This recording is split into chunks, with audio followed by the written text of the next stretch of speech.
I probably should turn off my. Hey, everybody. Morning. There we go. All right. Get things We're fired hooked up. on, right now we're hooked on like a not that great of Wi-Fi. So if you have issues or whatever, you can let us know. If you have TDS as your internet provider, you get my condolences.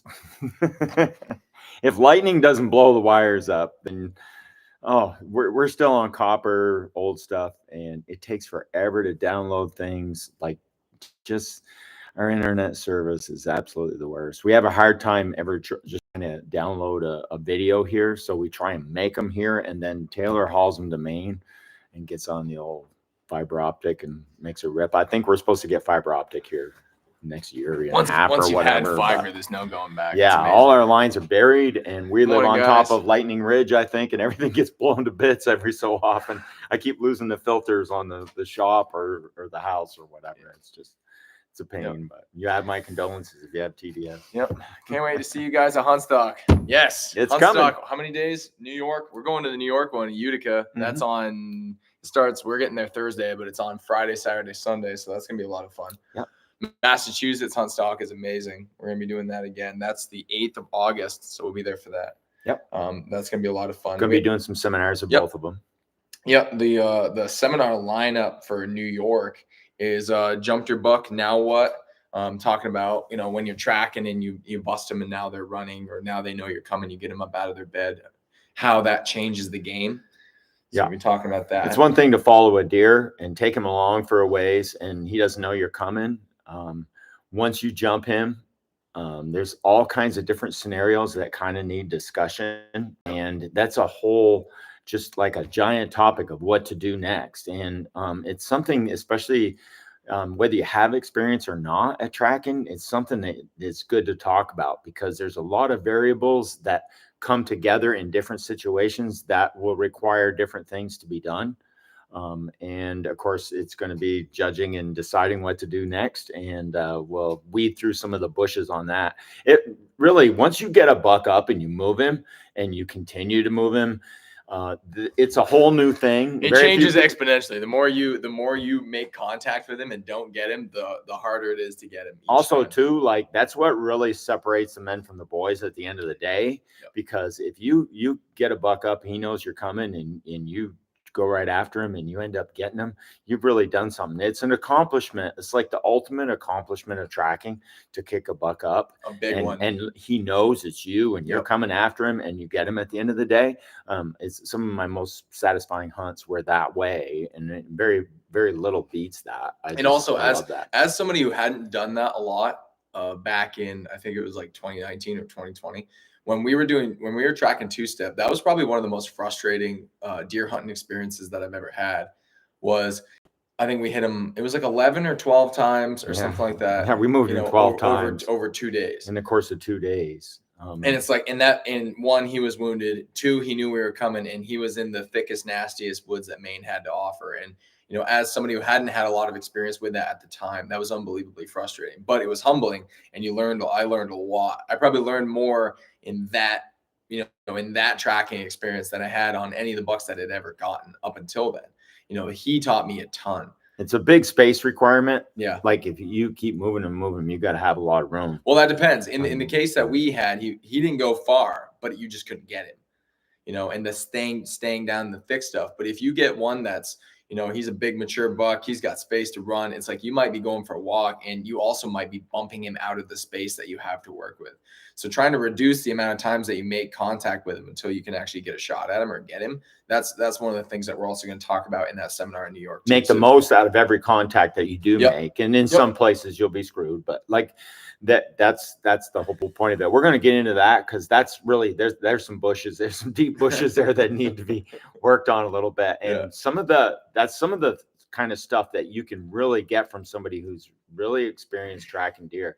And like, that's something like, ask your legends, right? All those fellas, like, those are good questions. What do you do if X happens? And share those experiences that you've had where you had trouble and it came down to decision making time and you had to work on that. Those will be that's really good awesome subject. I couldn't think of anything I'd rather listen to more. Yeah. You know, from somebody who's done it quite a bit. It's like, what do you do when they know you're coming? Yeah. An hour's not a lot of time, but that's what we've been allotted to talk about that particular subject on. So we're going to try to get in depth and cover as much as we can, you know, and kind of find that balance in between. We'll be having some more stuff this fall pre-deer season where we can actually get into it a little bit longer. We might do another big in-person one, another 6-8 hour one, and kind of just dump the whole load on you as far as, you know, getting into the deeper stuff there. But our second one at New York is the buck track timeline, like locating, well, not necessarily locating, but like positioning yourself when you find the track, in how long it's been, how old this track is, where he is potentially by the information you have on the ground, and kind of just like extrapolating, you know, what the day is going to look like, where he's going to go by where you're standing on the track. You're like determining the length of the timeline that you're currently in and your position of where it happened. Like if the snow fell at a certain time and it's a certain time now, and the buck has done X over to X, and now you enter and where you might be along that timeline, and then also how to go about making decisions of what to do next as you enter that buck's timeline or the track timeline of what's been happening, and looking for the clues, determining how those little, where you think you are and where you actually are, and making it all come together so that like you're not going too fast right out of the gate and slamming right into him and not knowing it, or also too, like you're way back here and he's way over here and you've got to make up some ground. So there's a lot of key points there that really should be talked about, and that's one I like. That would be interesting. Trying to think of something different and interesting that would really stand out and that you could, you know, take something away from. Yeah. Then one of the ones that we won't be getting into in New York that we will be getting into in the hunt stock for Massachusetts is the deer season playbook.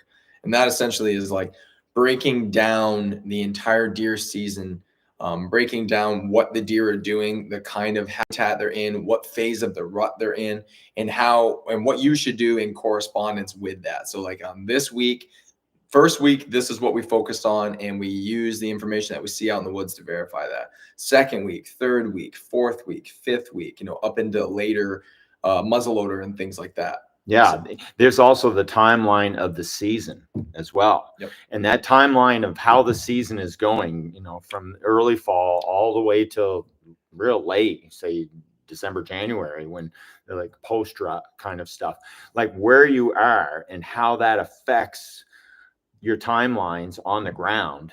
You know, you get snow early versus snow late. There's a huge amount of discussion that needs to come about there, you know, and how to gauge your timeline reading for each week of the season, each phase of it.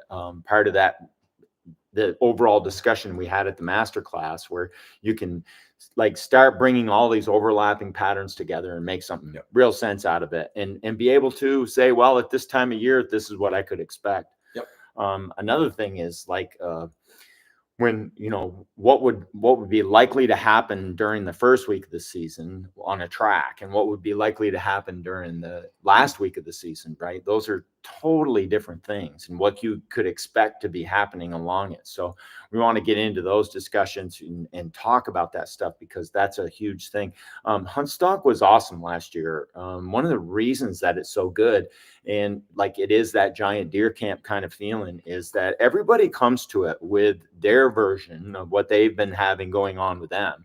And then now even all the participants, all you guys, when you come to it, you know, we had a guy last year, he had all his questions like written down. What about this? He had thought about it some, and thought about some of his issues that he had. You know, think about your issues and the parts of that you would ask advice at, because number one, when everyone shares experiences and they share their different ones, you get this telescoping, like learning effect that is so good. And even the participants can come, like you guys, when you guys are there, and that's one of the beauties of camp, is that you're all there, you're all sharing your stories. And sometimes even the novice has a brilliant idea or an experience that would raise a question that is so good that everyone else would want to know. Right. And it's so important that you ask a billion questions that are really relevant to what you'd like to make know. sure they're pointed. Right. No, not just general stuff. Because odds are good. Yep. Somebody else is having those same thoughts, those Yep. same things, and they'd love to hear the answer to it. Yep. Last year, a guy's like, what about how does Jim Massette get that deer on his back? And I'm like, dude, you got to ask him. I want to know that too. He would always, in the old days, put the deer on his back and carry it out. It's like, how do you pick up a dead deer and get it on your shoulders? 200-pounder flopping all over. Right? Like blood all over you. You gutted him out. And now, like, how do you pick that thing? It's dead weight, floppy all over the place. I can't imagine trying to put a deer on my shoulder. And he's like, tie the hooves together, make a circle out of it, get it up high, crawl under it and stand up. And I'm like, oh, right. You're a better man than me. Jim explained that to me, right, at the show. And I was like, oh, that's brilliant, right? So like ask those questions when you're at the shows, because it's so important. Yeah. Don't be afraid to get right in there. One of the beauties of this show is the fact that everybody's just participating and getting right in there, talking about everything. And you probably won't find a setup with more willing participants that will share their knowledge with you. It's just so good. And I've actually learned everybody's doing a great job. I've learned a lot more from the people that were just visiting the show than all of like the people that were there. It was with awesome. Boots and stuff. Like some of the guys that are just walking around that are there to visit are some like unbelievable deer hunters that have some experience and some wisdom and some information that's crazy valuable. You just like have a chance to just meet somebody and you're just talking, you know, and you're shooting the breeze. And next thing you know, you're like, wow, that's a great idea. And it's so relaxed. It's not just like Big Woods and Northwoods White. It's not just those guys that are, you know, awesome and good to talk to and share information with, but it's everybody. It's like this giant collective deer camp. So we're very excited to get back into that. Lots of seminars coming up. The playbook seminar is only at Massachusetts. It's not in New York because we don't have that many stage times over there. And it gives us a chance to polish that up a little bit more. And that one's gonna be really good. So all of the stuff, all the tools you're gonna need to be able to really look at the season as a whole and say, well, what's the best move based on all of these factors and lay it all out kind of mathematically for you. That'll give you enough to really take advantage of what you have to work with this fall. That's going to be great. The next thing is we have some videos that we're working up. There's one that everyone's been asking for, but apparently that's been reserved for Huntstock. I was asked to bring something that no one has seen. So at Huntstock, we'll be dropping a video that no one's seen that we've put a lot of work into, a lot of time. I think I've got like 40 something hours into this one. So did that count mine? And it is the one that you guys are probably thinking it is. It is that one, the one that everyone's been sassing me about. They're like, where is it? I'm like, I can't show it to you. Yeah, I said I wouldn't. So that'll be coming up, and that's Ryan's deer. The one he got this last year. It was a beast of a video. We had a pretty crazy day, 2 days. Yeah, in that video. We got 50 hours editing in this. Yeah, and that one's going to be phenomenal. So we'll make that one live after Huntstock Mass. So that sometime in September. Do you guys want us to drop that right after, or do you want that as a hype video, something to get the ball rolling in the fall? So that's up to you. I'll probably put a poll up on YouTube. And if you guys if you're not really in the deer hunting deal right now, and that's not really what you guys want to watch on YouTube, then we can retract it and we'll have that as a good opener for the season if you want that. Otherwise, I'll drop it in August and it'll be what it's going to be, and you guys can just enjoy. We're also working on a few other ones. So yep.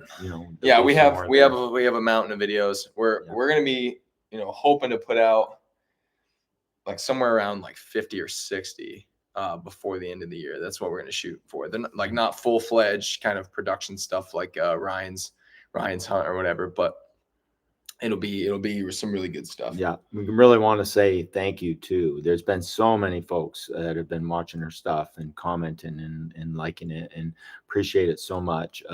The Facebook reels, millions of people have been watching those, and I appreciate it. It's really phenomenal, the amount of people that have been checking those out, and I want to thank everybody for that too. Yep. We want to thank, we had one little adventure here. We went to Montana. 6 hour took us out to Montana. We stayed at a ranch out there for 3 days. And video coming soon. Yeah, the video's going to be awesome. We did a ton of shooting. Yeah, I've never shot for 2 days straight, and then picked up my rifle on day 3, and just holding a gun hurt.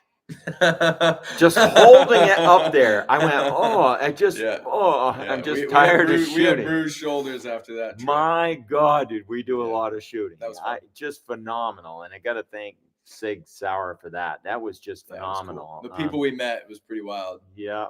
Some of the folks out there, some of those guides from all over the US, just phenomenal people. And we learned so much. It was very good. We also got like an intro. Most of it was a reintroduction to stuff that I had known right along and hadn't used in a billion years, because I hadn't done, much long range shooting for quite a while. We don't do that in the Northeast. If you're shooting 100 yards at a deer, like that's pretty good. Right. We're moving targets inside of 100-yard kind of guys. Yeah. And it takes some skills to do that. But Taylor was shooting out to 1,020 yards. It was 1,020 yards with his Creedmoor, and he was only missing by 3-4 inches on a body size target. Yeah, we only shot just a few times, but like, amazing. You would not want to have been standing down there while he was shooting at you offhand at 1,000 yards. It was close. Yeah, it was amazing how I'd never shot anything like that. It was amazing how fast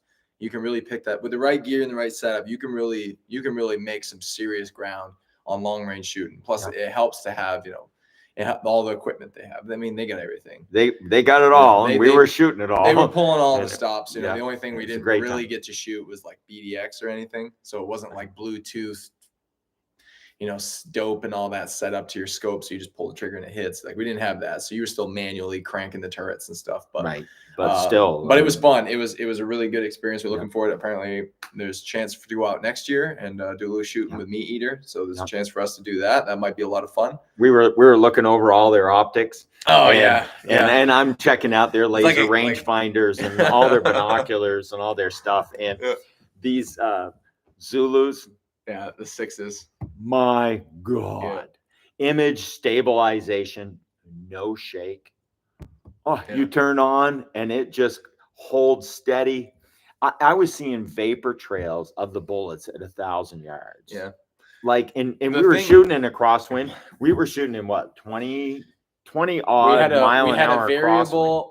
We had a variable like 3/4 wind for like constantly, and we had gusts up to like 25 miles an hour while you're shooting, and over 1,000 yards. A quarter value wind is a lot. It changes a lot of stuff. But one of the things we loved about these was you can hook your phone to it, so then you have a gimbal stabilized out, and we're like, moose footage.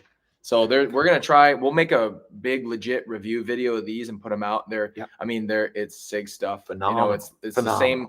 Sig's team is the same people who did Leopold. A lot of their engineers are from that.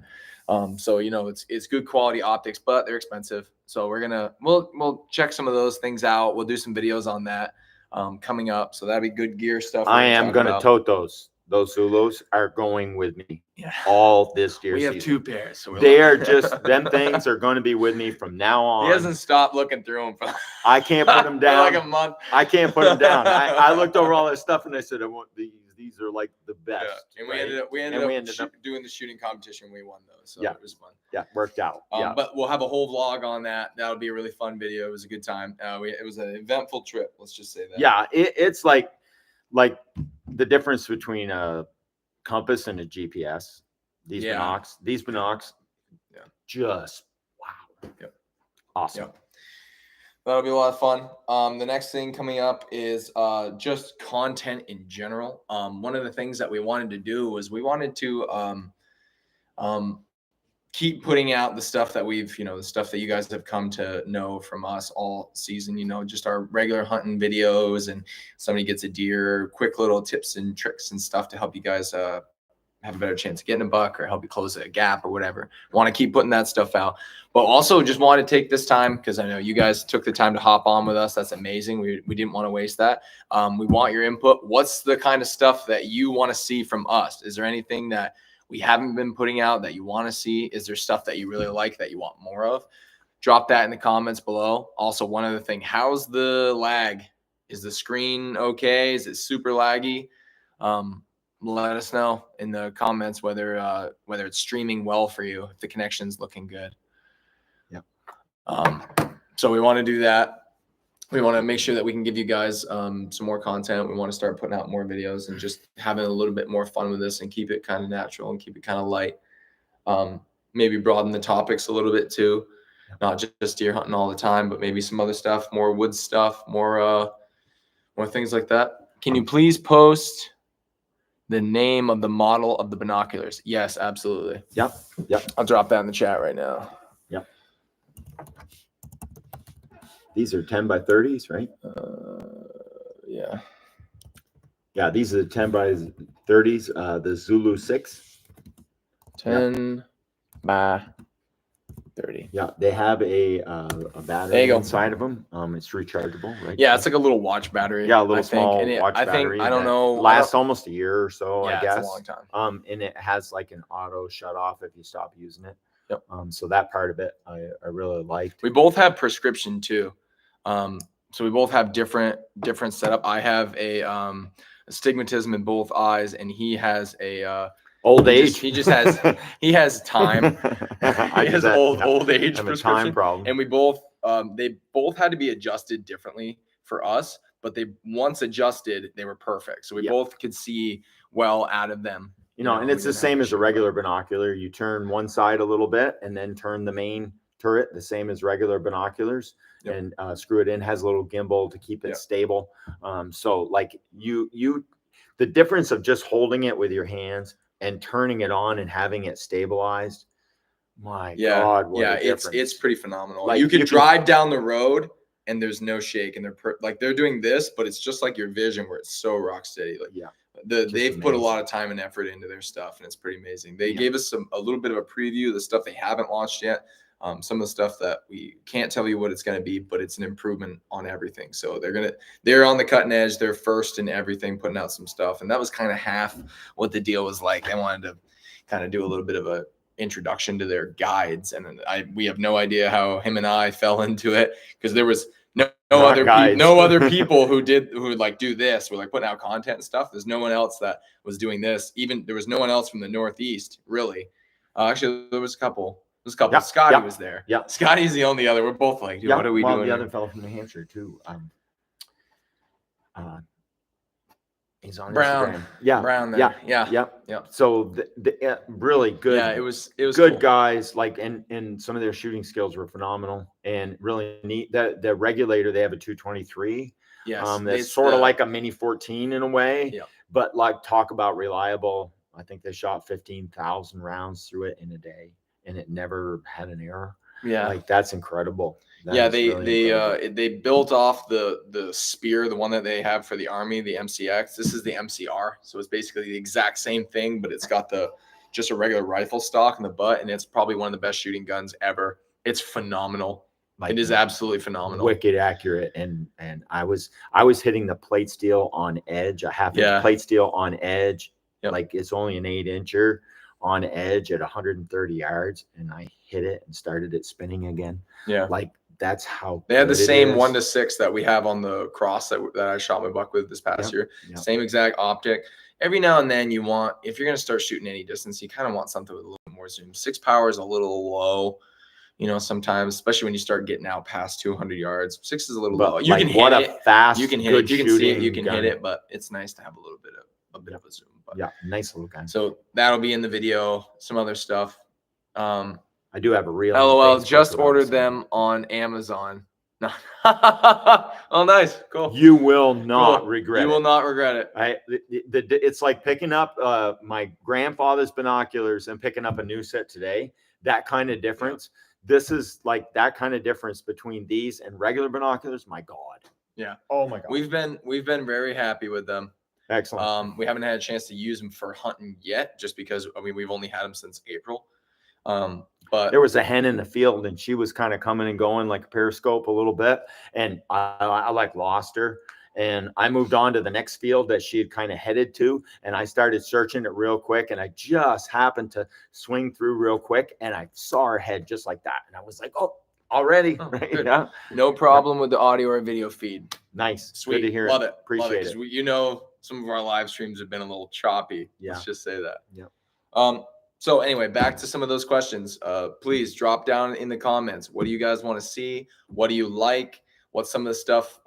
Even comment on the editing. Do you like some of the how we've been kind of pacing things up a little bit, trying to keep it more interesting for you guys? Is One there of the stuff that you things didn't too like? that they are going to have at Huntstock is like a little Oh, yes. video competition Yep, kind a of thing. film festival Yep. deal, and that's Right. one of the reasons. So they're having two. They're having a classic where it's just submit something that you had posted on your channel or something, and then they're going to have the new feature film, so a video that no one's seen, and that's where we're going to be dropping the Ryan's hunt. I would guess that a lot of video in the future will be a little more film style and a little less like YouTube-y. blog kind of style. Yeah. Where it'll be like, you're making a story and telling a story. I mean, that's one of the biggest things about hunting, or even the camp culture, or even this kind of shows where you're making something and filming, which is a lot more of what we do. We do more filming than hunting. Yeah, more for videos. Sure. Right. We do a lot of hunting, but we love our hunting, but also too, we do spend most of our time filming. Trying to get wildlife that is real decent kind of footage, mix it in with a little how-to, and then also like we're mixing it in with how our lives are going, what we're seeing every day, and our experiences, not only with nature but with each other, and trying to show as much as that as we can, so that it's relatable and it gets people to want to go out themselves. Yep. And enjoy it and become part of it and appreciate it, and keep hunting on the good side, I guess. Kind of want to do some stuff that's a little bit more, because I'm a fan of like film. I'm a fan of stuff that's more produced and, not just on the fly stuff. Like most of our stuff up until now is kind of on the fly. It's not really, we don't sit down with something and say, what story do we really want to tell? That's something that we haven't done a ton that I'd like to do. Like some of the, I had this conversation last year where somebody was like, hey, who do you look up to? Because like a lot of people who are aspiring to make hunting videos and stuff, they watch our stuff and, they want to make stuff like what we do. It's like, who do you aspire to be? Yeah. I like Donnie Vincent, like William Altman. William is phenomenal. Like they did a moose hunt video on their channel, and it's just beautiful to watch. Like the story was great, the characters are great, but it was just like phenomenally produced. It was something that was just impressive to watch. The camera work, and the way they tell story and the sound design and all that stuff. And I kind of nerd out on some of that stuff because that's kind of my deal. But we want to make stuff a little bit like that, kind of like inspired and kind of show the detail and show some of the drama that is deer hunting and the way we do and the kind of the culture. So we're going to do some of that, but it's also more fun it feels more realistic to just pick up a camera and say, hey, I'm doing this. And, I broke dad's gun or whatever. And that stuff's just a little bit more, it's 10 times easier to make. It's so much easier. Yeah. It's so much easier to make to just tell the story that you have going on right now. Make something. So we want to mess around with the two of those, but yeah, we are changing camps. Yes. Maybe a little bit more camp life. That's one of the things. We can't hunt out of the camp that we used to. So we do not have access to that camp anymore. Changed up. So we're going to have a completely different setup. We're going to be figuring out, I don't know if we have internet. We don't know anything. So it's kind of going to be up in the air as to what the deer season looks for us. I'm sure that we will have everything that we need to keep putting out content, keep connected with you guys throughout deer season. But we're going to shoot some more camp life. We're going to make videos inside of camp. We're going to talk about what we do, maybe our like pre-hunting, after hunting routines, what we cook, what we and just kind of bring you guys in to the camp with us, because that's something that we haven't really done. Partially because we spend so much time filming and doing stuff out in the woods. When we get back to camp, we just start processing all that stuff. So we kind of have to make some time for that. But that's something we definitely want to do, is more camp culture. What it's like to go to camp with us. We want to make some videos about that. Maybe some live streams like this, and we'll maybe keep our Sunday, do our Sunday live stream throughout the season. We can keep doing that. So like breakfast at camp while we're just kind of doing our thing, talk about the week, because it'll be easier for us to keep these kind of this format going, because it's easier for us to update you as opposed to make, all of the videos from that week by on time. So that way you guys can stay like in real time. It'll be easier just to do live. So we're going to do probably more lives this year. And that'll be fun. I'll be curious to see too how things have going to have changed from last season to this season. Last season, there was a lot of 2.5-year-olds shot. Yep. Both kind of local check stations right there nearly doubled. So they really shot a lot. We put the hurting on the Bucks this past year. So the 3-year-olds may be a little tougher to find this go around here, but then again, maybe not. Yeah. I've never seen that ever before, to have so many bucks shot in a single season. And there was quite a few of them, and I can't wait to see what that dynamic produces. Our lives too this year have been super busy. Like, you guys all have little kids. We got toddlers running around everywhere. Life is super busy. The businesses, appreciate everybody coming to businesses. That also too has made us super busy. We got so much going on. And some family stuff that just, you can only get so much done, so much. And we love deer hunting, but we also don't have time for it most of the year. We can't concentrate on it all the time.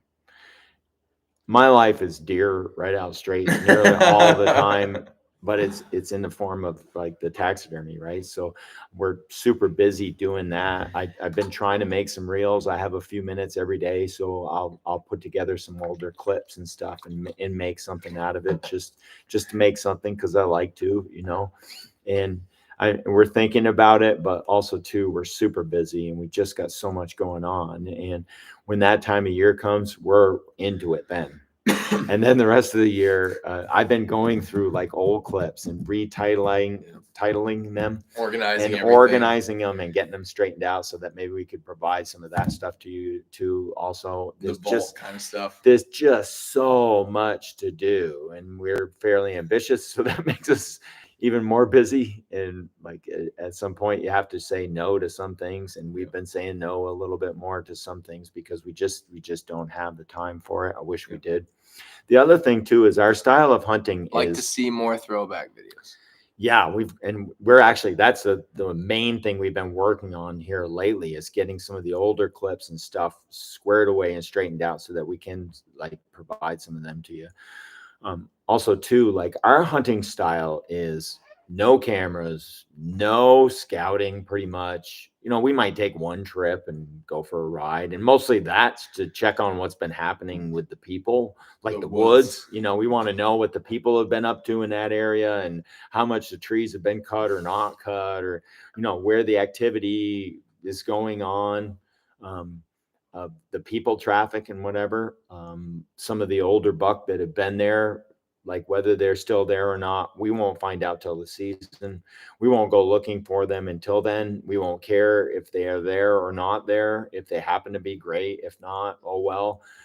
We just kind of jump into the arena with our swords and just start swinging and doing our best with whatever happens. So when you're hunting on giant public land and you have no scouting, no nothing, and you're just going in with whatever knowledge you gleaned from being on that land for 6 weeks straight hunting last year, which should be time enough, you would think, we end up spending most of our season just winging it and doing the best we can with what we have, and using the minimal amount of equipment and just going out and making it happen and using our skills and doing our best, sneaking and walking and looking and karma, and just go for it. That's probably the hardest way there is to do all these things. It's got to be the toughest.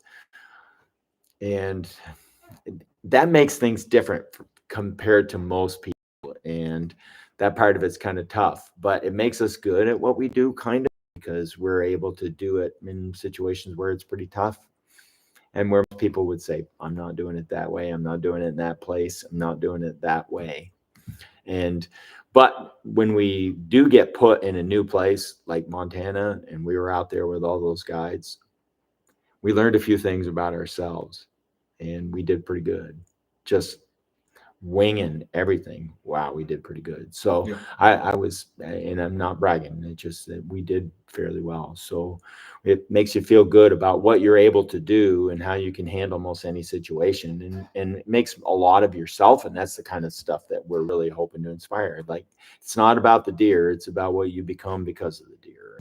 We've become woodsmen because of the way we do things, and it's been nice. We're comfortable all the time, and that part's been good. What cameras do you guys use thinking of doing some filming? Just use your phone currently. Sure. Phone. You can The grab 'em phone in there is during that phenomenal. thing. For They are ease good. and for like recording, just in general. I mean, you can shoot 4K up to a pretty high frame rate. The only problem with phones is storage. That's something I run into all the time, where every 5 seconds my phone's full again. So you have to keep like cleaning it out and dumping the footage from it. And it's a little bit harder to transfer footage, like back end when you start making videos, to transfer that from your phone to your computer. Like if you're not using a Mac operating system for your phone and your laptop, it makes it hard. That's one of the reasons why we use iOS on our phones and our laptops, is just because they're integrate so well. You can just airdrop stuff and you're done. You don't need any cords, you don't need anything, and that makes life a little bit easier. Plus they all look kind of the same, so when you stitch them together, it's not this like drastic change in quality and how the cameras work. So that's one of the reasons why we use what we use for phones. The phones are great also because they're in your pocket. You have them all the time, and you can do really nice, really like high quality photos if you know what you're doing, plus video. So that kind of like compatibility is phenomenal. But as far as regular cameras go, this is our like the main running gun that all the guys use. This is a Canon PowerShot. If you guys want to see a full in-depth video and comparison between the two cameras that we run, let us know down below and I'll make that video for you guys. This is a Canon PowerShot. This is the 50. We use the 60. They look identical. They're this exact same setup, except for it'll do 60 frames a second. And this one won't. And one of the reasons I want that is because you can slow down 60 frames per second, and it not be like Too choppy breaky. slow-mo. It'll actually be kind of fluid and look good. It won't get real slow-mo, but it still looks really really good when it's slowed down. The zoom on this is phenomenal. You know, you can have a moose fill a frame at a mile. So, and they're really durable. They last a long time. I mean, these have been put through the paces. Yeah, screwing into like the short there with me shooting at the rock at 700 something yards. Yeah, that's just with this. Yeah, that's just with the Canon PowerShot. You just zoom right in on the rock, and you can watch the bullets come in and the dust fly off the rock at 700 yards. Yeah. You know, so like really good. You know, a table size rock zoomed in all the way will like fill the entire screen. You can screw right up to flip around LCD screen.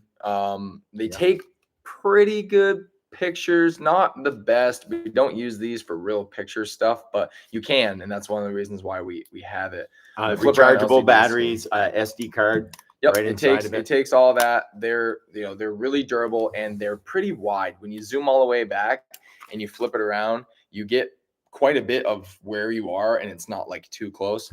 The big camera I don't have a real wide angle lens. This is a fixed lens. This one changes. So you kind of, as far as like, if you had to carry one and you wanted to be able to do everything, this is the one we carry out of the two. This one's just better. This one looks better. This will not screw in close. And if I could film wildlife, that small camera never, I will not go in the woods without it. The zoom, just like the zoom is great. The focus is a little bit touchy sometimes, especially low light. Getting it to focus right where you want. The manual focus is terrible.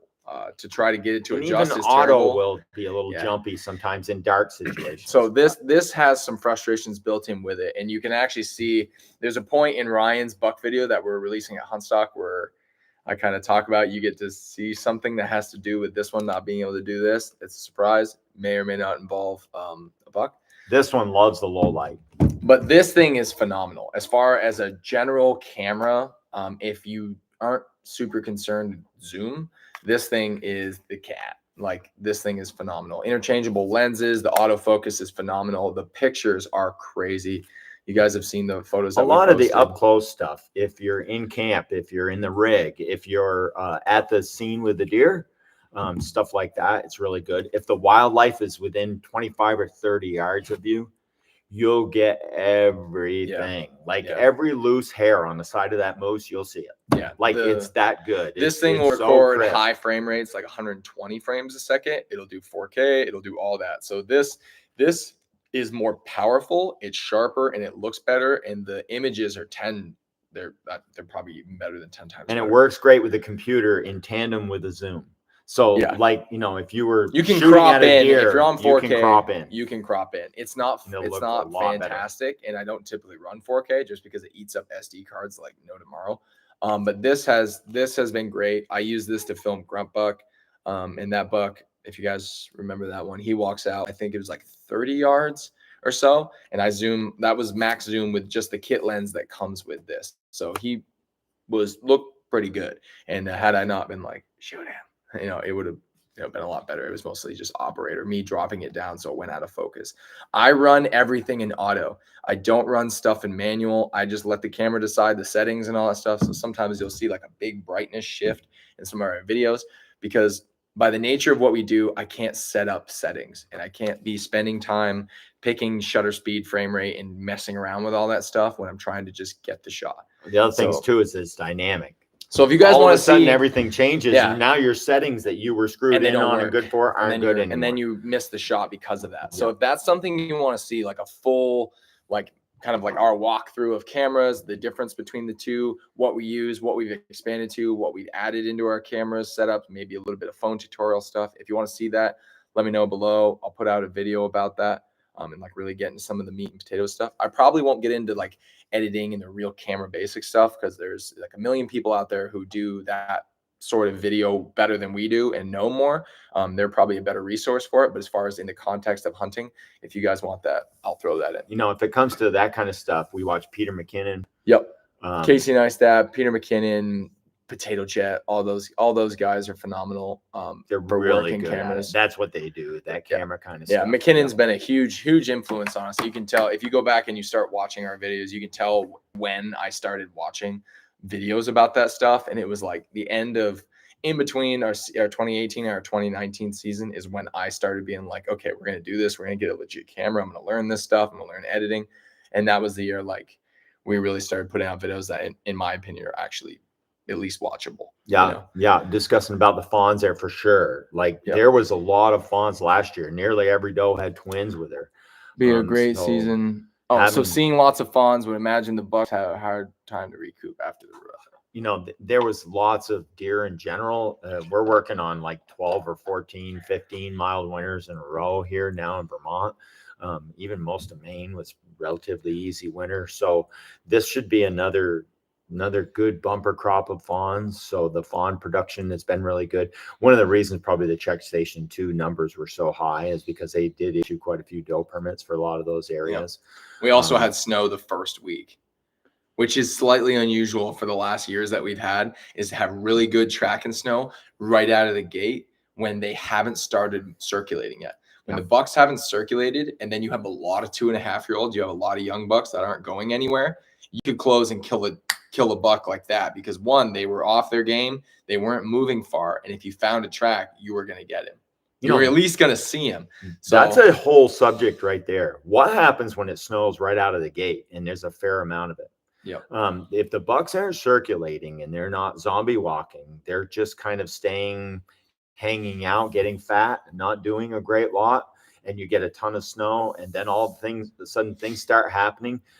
What are you likely to see? Also, what are your experiences and what you're used to seeing about a track and how the buck is behaving? How far in the timeline on the snow and ground is he likely to go? It's actually likely to be a real short timeline. If you come onto it, you may not even be able to find a big track with brand new snow, and you're looking around and they're not moving all that much, and it may be quite an issue. If there is one track where you did cross the road, 20 guys are going to be on top of it. Other hunters and how that affects things. There's a huge subject line that could happen with those early snows. And one of the things that we've been seeing in general with a higher number of deer on the landscape. And with early snow, it's not uncommon to see bucks following other bucks, seeing 2 buck tracks together in the earlier part of November. That first and sometimes second week, especially in the second week, where there really isn't any does in heat yet, the bucks really haven't started cruising and looking for them all that much, but they're a little bit interested in the rut. They might lay down a little bit of sign.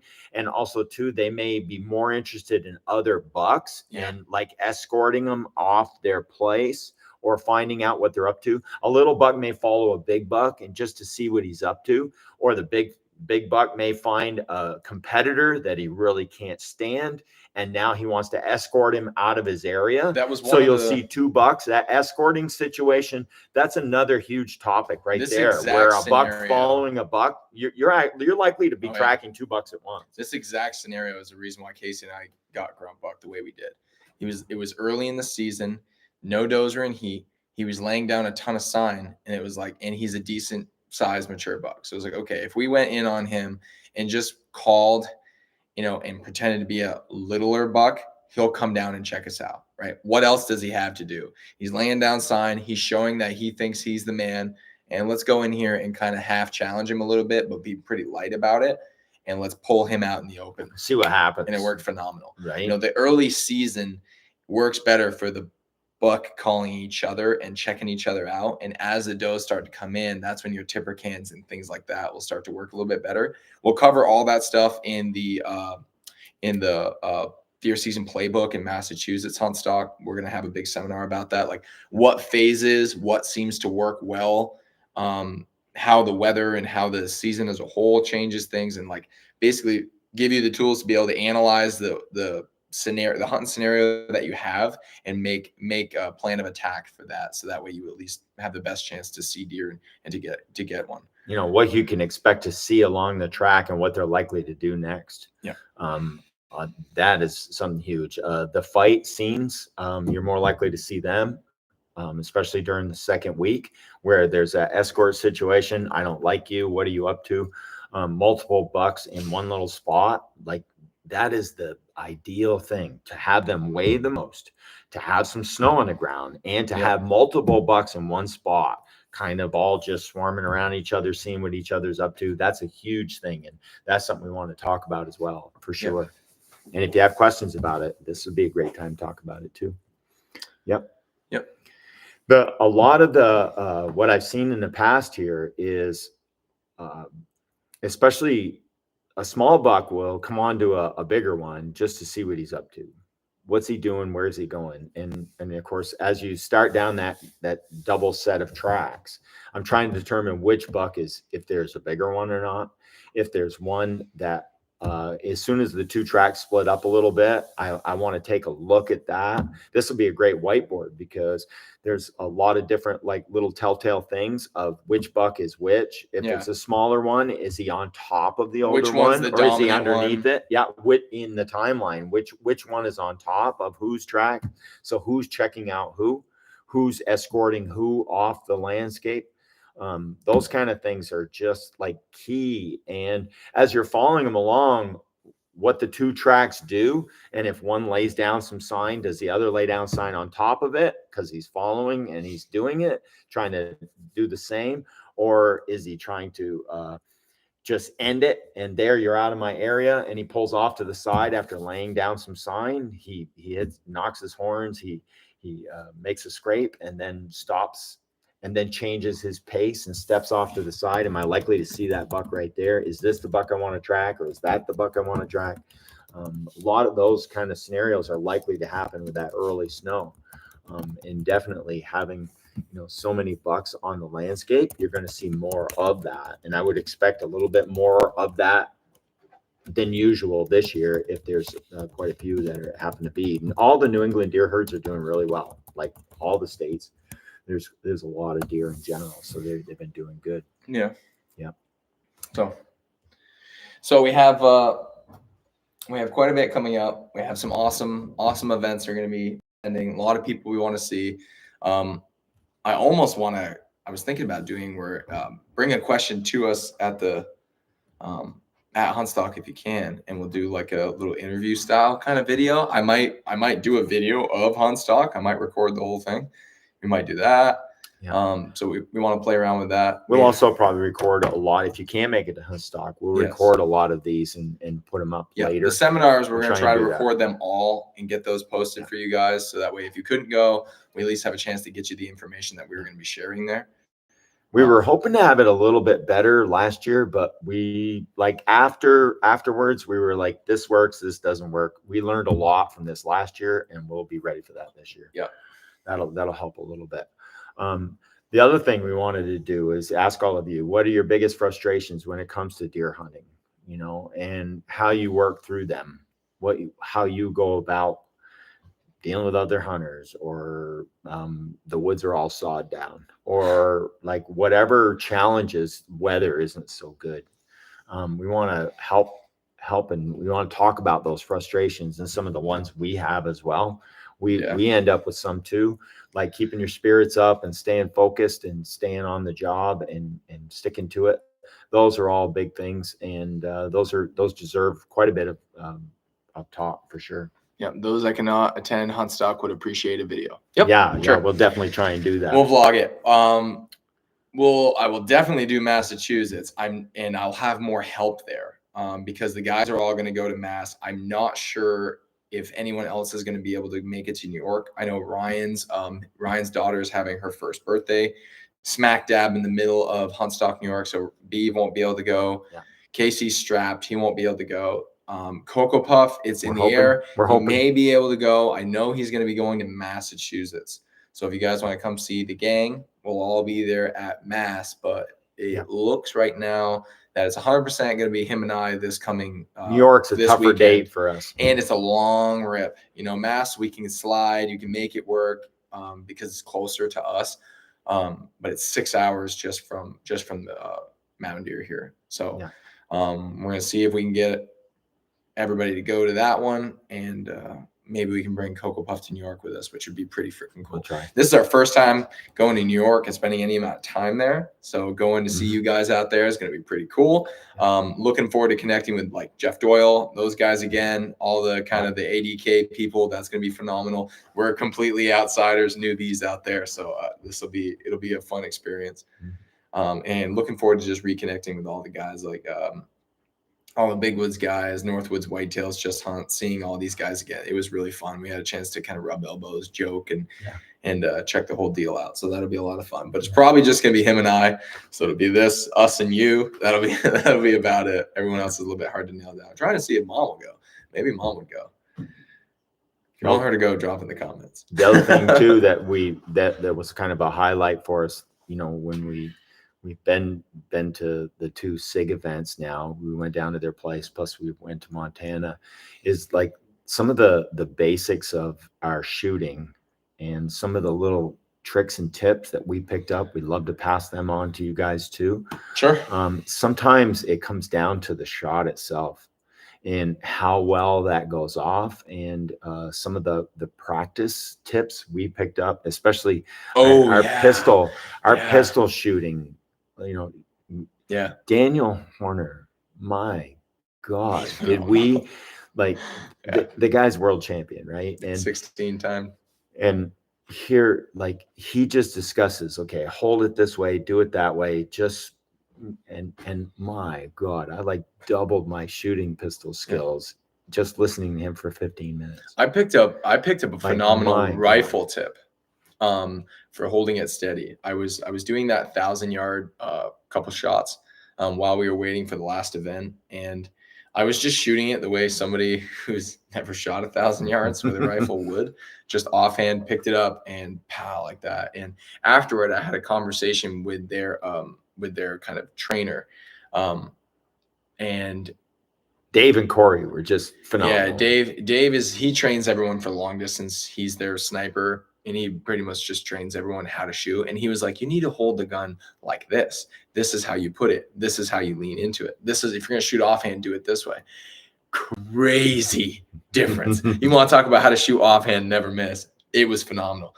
And so if you guys want to see some more of that offhand shooting instructional stuff, maybe we'll just legitimately go down to the range, see if we can scrape some of their guys up, and we'll just do some plinking. We also And too, like that'd be we're fun. taking their information and saying, okay, what parts of what they're hunting giving in New England context, right would apply to the way we do business here. Right. And of course, we didn't really get into the moving target thing. That maybe next year, maybe. Like everyone out west, like they lay down. Like I'm not laying down in a swamp, dude, to take a 30-yard shot. Like everyone wants to lay down, or like they're on a bipod. I'm like, pumps don't have bipods. I'm like, I don't think you guys don't know how we do it. I was shooting, leaning against this kind of 4-wheeler. Yeah, they're like, post up on this. I'm like, this is not something you can do. Like we don't lean on vehicles and shoot things. I was like, we just don't do that. Yeah. I just don't ever do that. Never a need for that. Well, we want you to do it this time. I'm like, okay. Here's a sandbag. I'm like, all right. Right. You know, we're not used to that kind of stuff. Yeah. We're used to kind of just winging it. But like we learned a lot, and some of those things were really they were good. Yeah. It was good for me. One of the things that people here kind of suffer from is not putting enough rounds through a rifle. And I know that's honestly probably my biggest area from improvement is purely from a volume perspective. Cost prohibitive. It's you know what I mean? Like it costs $1 billion to shoot all day long, to put that many rounds through 2 rifles takes a lot of money to do that. So it's like one of the things, like here, if we put a box through a rifle preseason and it's driving tax, we're like, sweet, we're good.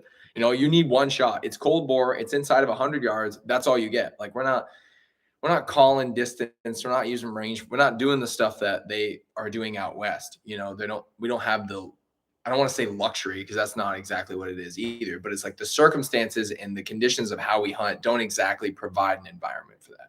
You know, like you watch some of these videos, the buck gets up out of his bed and he's going pow, pow, pow. That's it. Like that's your chance. You have this window of like 2 seconds to kill something, and you don't have time to set up and to make it perfect. So you have to be able to shoot as best you can on the fly, you know, with what you have. So maybe some videos about that. Maybe it's just some kind of like fun stuff to do. I'd love to go to the Sig Hunter games. Wouldn't that be sweet to get an invite to that? Because Kendall did that and he won it. And I was like, we were chatting about that when he came to camp, and I was like, that was pretty cool. There's a lot of difference between just shooting and shooting. And when we must have shot a wheelbarrow load of rifle ammo. We did 80 pounds of just pistol as a group, not him and I, but I'd never shot pistol up until then. And we got to put some serious rounds through it. And you're like, wow. My hands were sore. Grip actually matters. Like when you just pull one up and go pink, because that's all you have and that's all you have time for. It's completely different than actually honing your skills. And you can see how it'd be like baseball, or it would be like golf, where it's the exact same form every single time allows you to be consistent and then make an improvement. Here, it's just you pick it up and bang, and that's it. And there's no one ever really, like no one I know really takes the time to get their form down so perfectly. You know? But when we were done that 3 days of all that massive shooting, my God. Yeah, we were good. Some of these other guys were like crazy. You're like, wow. The speed that you can just boom, it's amazing. Put it right to the it. reps. Like it's all about reps. And I think that's what this year's kind of going to be about, where if you want to put out good hunting videos, you got to make 1 million of them. If you want to get really good at tracking deer, you have to have a lot of chances to track. And sometimes the conditions don't allow for you to get that volume in that you really want. You know, like you might go 2-3 weeks without snow, and then you might have really only 4 or 5 tracks of a buck that's worth taking. So you run into this problem where it takes a long time to get really good at something and to get that volume of practice in, you know. And we made a video about that year or more ago about the 10,000 hours and talking about like how it's taken him this long to get this good and to know everything and accumulate the knowledge and experience that he can put to work, you know. And there's the reason why he's better than me is because he's better than me. He's had more practice. He's had more time. But being able to take some of those lessons and the pitfalls off of what he's done and then just help speed it up is going to help you, but it's still not going to change the fact that you need practice and that you have to put the time in. So that's one of the other things that we're going to be covering a little bit more is this season's about reps. It's about days in the woods and not missing a day of good conditions, because that's your chance to practice your craft when it comes to tracking. When it comes to hunting, you need days in the woods. All Lanny skeet shooting, right? Yeah. That matters. You can see that when he can pick an apple out of the air with his 30-06, right? That shows something. There is only limited time to take off to hunt, and you never seem to hit it right for snow in Maine and Vermont. What 2 weeks would you pick? That's, I mean, you know, last year our recommendation probably wouldn't have worked, because we would have said the first week is the best for deer, but the worst for conditions. And when you're in a low deer population, the first week most of the time isn't the one you want. But it was, because we missed it, and they killed 1 million deer, and some of the better deer died in that first week. Most guys, like for Thanksgiving, if they're interested, Thanksgiving week is it. Yep. But there's also more people up there hunting then too. Right. That's when your maximum number of guys tracking. But that's is also maximum opportunities too, because you have the most snow, the most chance to find a track. But there's been years where we didn't have decent snow until muzzleloader. So any of the weeks that you took during November wouldn't have been your best pick. So you kind of have to just say, well, what are the odds? It's your second and third week. Is either that or you have to go the other end. You either need muzzleloader or you need snow in the beginning. You know, that Thanksgiving. Hi, Mom. The Thanksgiving week is often some of the best, and then into muzzleloader. Big. Yep. We've never been to Ashland or Patton, Portage area. Aroostook County, way up. Portage Lake. Boy, I want to say I've been by it once or twice. I did go up this spring, and I went fishing with a friend of mine on Moosehead, and I hadn't been up to Jackman area for 35 years. I haven't been up there in forever. And just driving up to 20 Mile checkpoint from Moosehead Lake, I did go up through there, and there was only 2 or 3 places I might get out of the truck.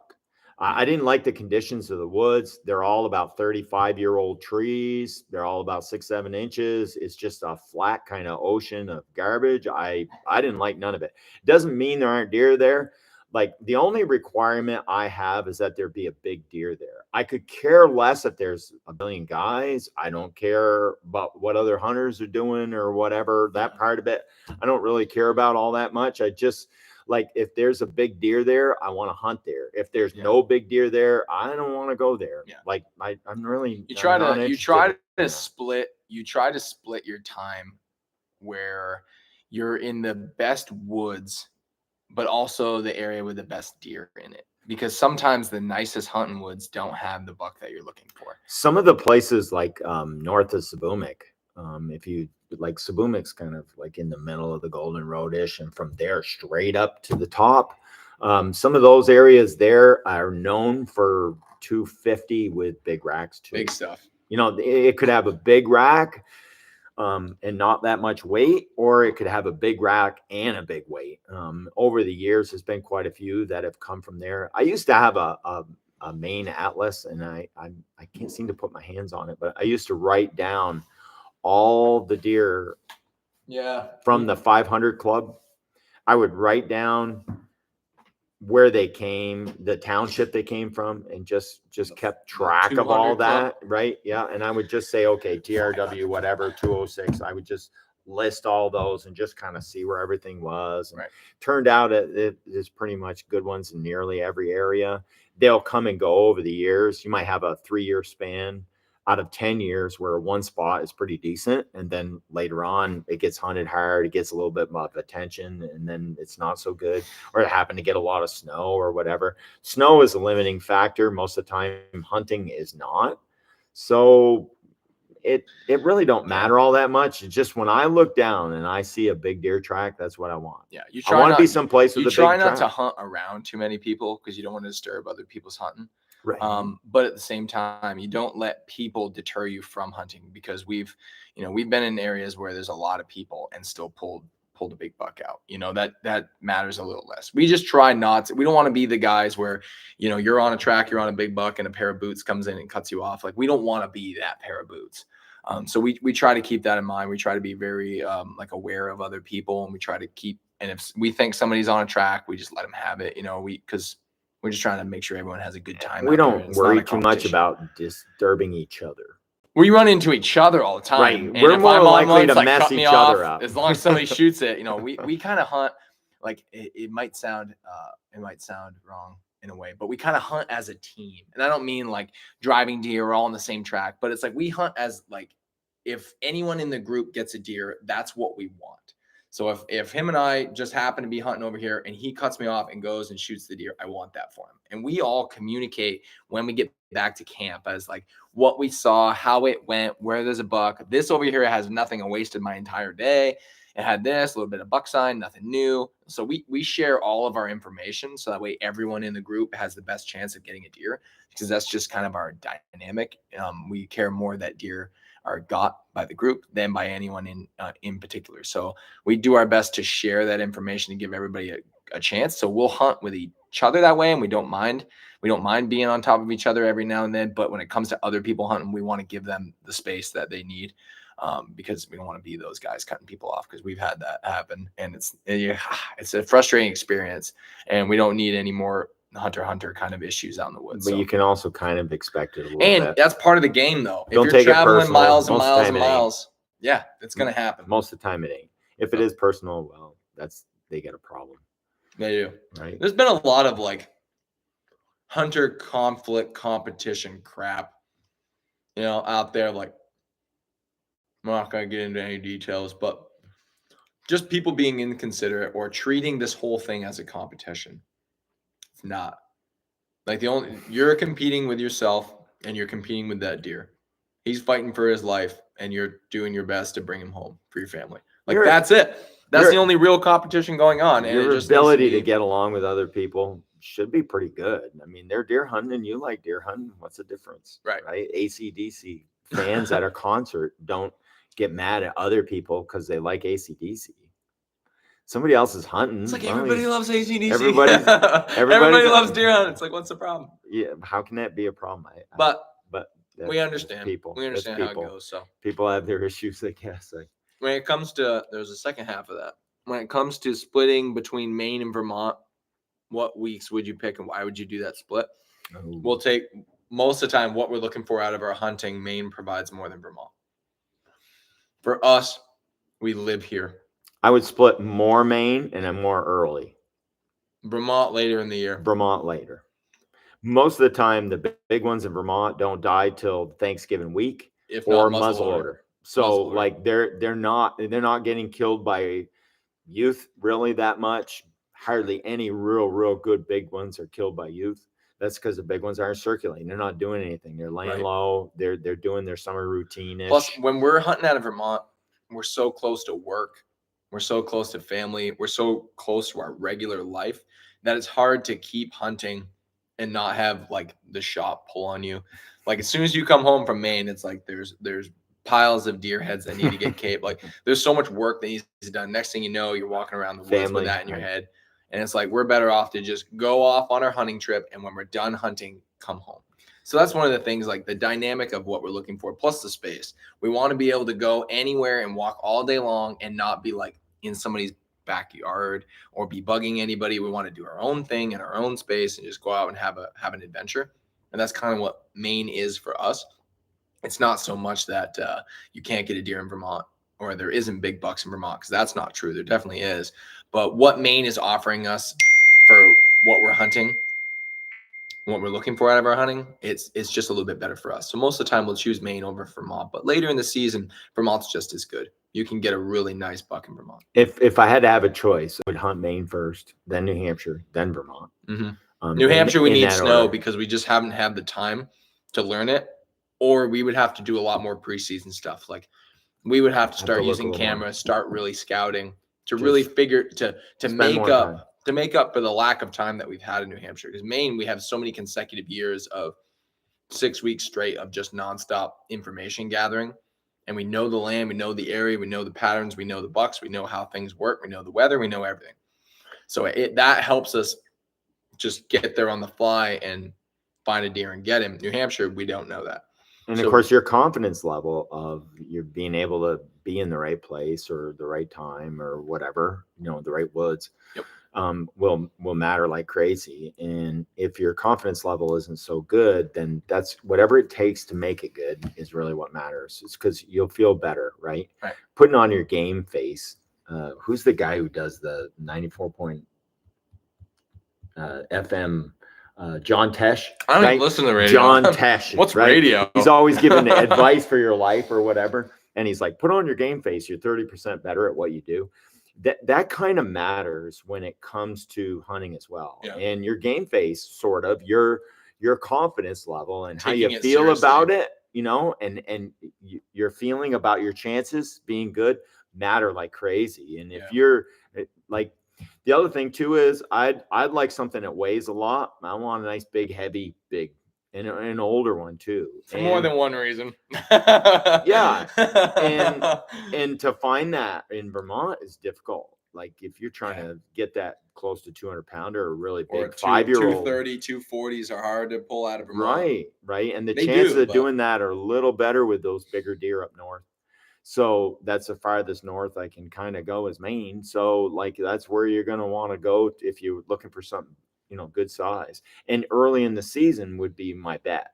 The other thing too is there are nice high mountains in where we are in the western part. So there's quite a few better chances of snow. Yeah. Versus like Jackman where it's kind of flat. There may not be the snow in the early part of the season. In recent years, there's been more people hunting Sometimes where we rain, hunt only because that's where the snow is. Not because it's any better, but because the shape, the topography of the northern section of the states and just the elevation.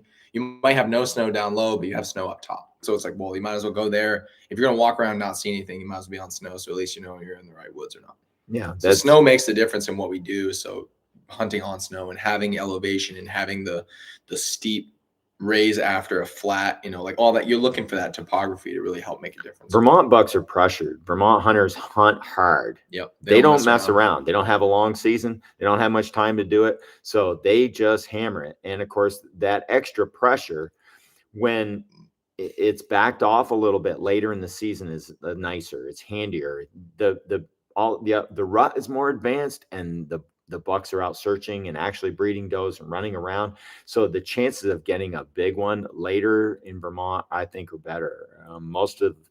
It's usually like Thanksgiving week. That's when if we happen to get done early in Maine and we come home to Vermont or something happens, Thanksgiving weekend, that's when we've shot a lot of our big Vermont bucks or muzzleloader. That's when I've shot a lot of good Vermont bucks was during muzzleloader, and they're on their feet running around. They've dodged everybody. They're later, but they're still older, nicer buck that are still on the landscape doing it. Every year my shop is filled up with big bucks that were perfectly good the year before. Yeah. That you would have been happy to shoot the year before. Yeah. So like, just because it's the end of hunting season doesn't mean they're all the wall's dead getting because better they're not. too. And that's not necessarily a reflection solely on the conditions and the herd, but also as the efficiency, the dedication, the skill of hunters in general. The wall of bone of all the bucks that come in every year is pretty impressive, and it seems to be getting more impressive as time goes on. Yep. And that's not just attributed to whatever's going on with the department, whatever's going on with the forest. I think it represents mostly the skill and the dedication of people who are out there doing it. And the weather. And the weather's really matters. Putting in the right amount of time, and you guys are working harder, deploying more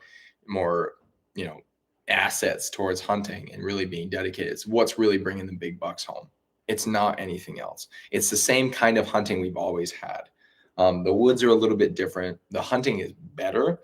There's less hunters on the land, same amount of deer getting shot. People are getting more efficient. That says something right there. You got half the guys doing the same amount. Yeah, if you look at the numbers 20 years ago to now, it's substantially less hunters, but they're killing the exact same number of deer. That means that we're getting better at it. We're learning more. We're trying harder.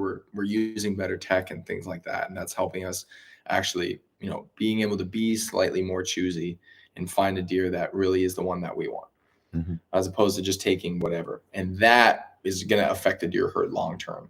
And if everyone's shooting all the big ones, it's going to let a lot of those smaller deer grow up a little bit, but it also will limit the number of larger deer on the landscape in that age class potentially. And there's a whole discussion about that and what people think is happening with deer and specifically with antlers and stuff. And of course, that's neither here nor there, but it is a reflection of you guys getting better at what you do, and that's apparent. Oh, yeah. You guys shoot nicer deer than we are. Yep, But great job. but we had a ton of fun this past season. We took a lot of time to really enjoy it. And we had a really good season, and we have some more videos coming out. I can't wait to drop that video. We put a lot of work into it. It's one of my favorites so far. It's going to be a phenomenal video. So Ryan's buck video is going to come out at Huntstock, Massachusetts, and then shortly after, I will we'll take a poll on just the YouTube page here, and I'll just see when you guys want us to drop it, whether you want it immediately after the instant after Huntstock Mass, or if you would like to keep it as almost like a little hype video for, sometimes late bow season. I'll put that out. It's up to you. If you guys want events, let us know what you want. We'll do our best to make that happen. The kinds of videos you want. If you want some events, if you want some other stuff, just tell us what you want, and we'll do our best to make that happen for you. We have some cool little videos coming up. Some of the adventures that we've had, some of the stuff you guys have never seen before, some more throwback videos, some more vault stuff is coming. And we're going to try to put out a substantial amount of videos for you guys. And we also want to see what you want to see, because we have a little bit of a trouble deciding what to make when it's not deer season, because we want to make videos, but we're like, wow, you guys really want to see that right now? And would they watch it? So it's like, whatever you guys would like to see from us, we'll do our best to put that out, because we want to keep putting out stuff for you guys, because it's fun for us, and we like to see the things that you guys enjoy. So let us know. Huntstock, New York is this weekend. A little bit short notice for anyone who didn't know. We kind of were on the fence about whether we were going to do it up till recently. We are definitely going. That's from the 18th to the 21st in Utica. Huntstock, I think, .com. They have everything on there. Yep. And the Massachusetts one is from the 8th to the 11th in Westminster, Mass. Same. This is the third year they've had it. New York, this is the first time. So right out of the gate, this is the first Huntstock that they've had out there. You can wind up with a Suburban. You can wind up with a Suburban. Yeah, Lanny is raffling off. If everybody buys their tickets, anybody who buys their tickets online gets a chance for Lanny's Suburban, the gray goat. He's got the winch on. Really? There. Yeah. He's also got the very cool. first Lanny Benoit Patriot muzzleloader that's going to go with it as well. Very nice. So anybody who buys their tickets online will have a chance for that. So that's pretty cool. Cocoa Puff Snowmobile. I'm not sure if it's online and you attend. I'm not sure about that. I have to check that out. But anyway, that's another possibility. So there's a benefit right there. Yeah. Checking that out. Yeah. And we'll see what happens. We're still contemplating what's going to happen like between now and fall for the rest of our schedule and what we've got happening. But we'll do our best to keep you updated on that kind of stuff and go from there. Yeah, we'll put a couple polls out. We'll put a couple questions out.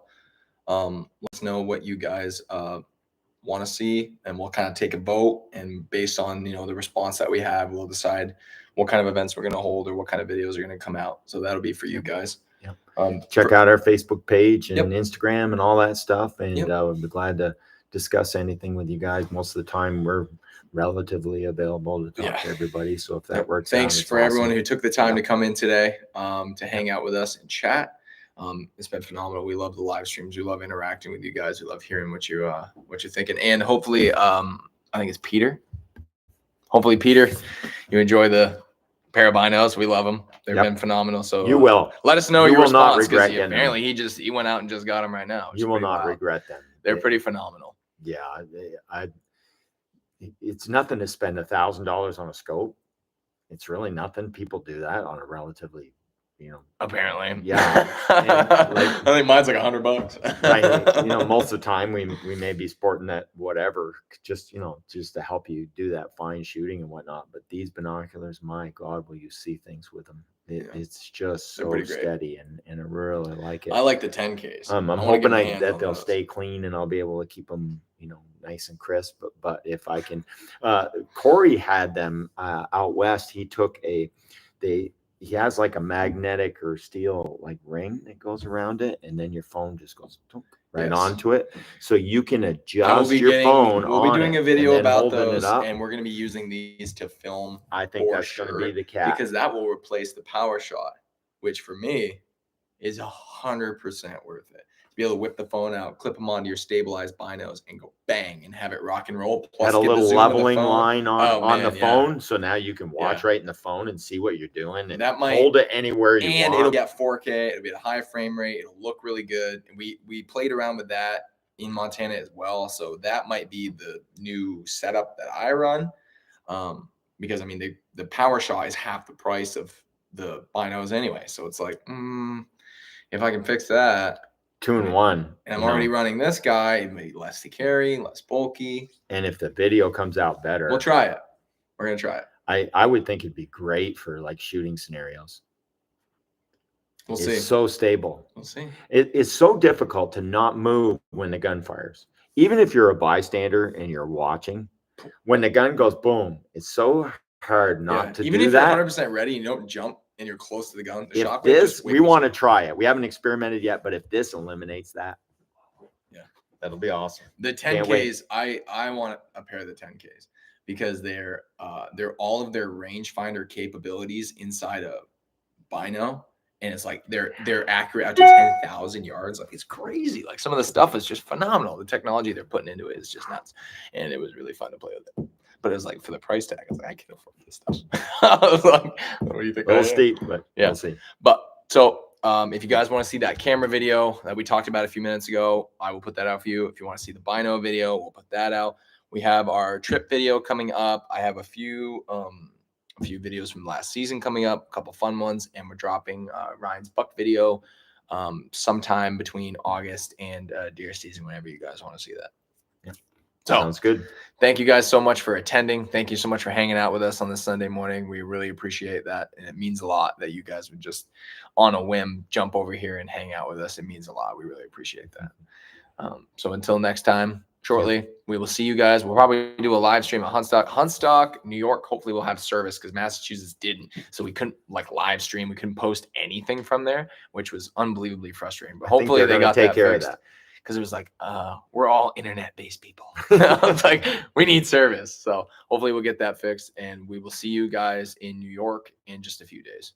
Can't wait to see everybody. Timmy, can't wait to see Timmy, Oh, yeah. Bulldog. And, Yep. Jeff and Doyle, everybody. his Yep. dad. Yeah. Yeah. Awesome. It's going to be fun. Yeah. It's going to be a blast. William too. Yeah. I know. Had a great Will's time. the guy. He's the man. Yeah.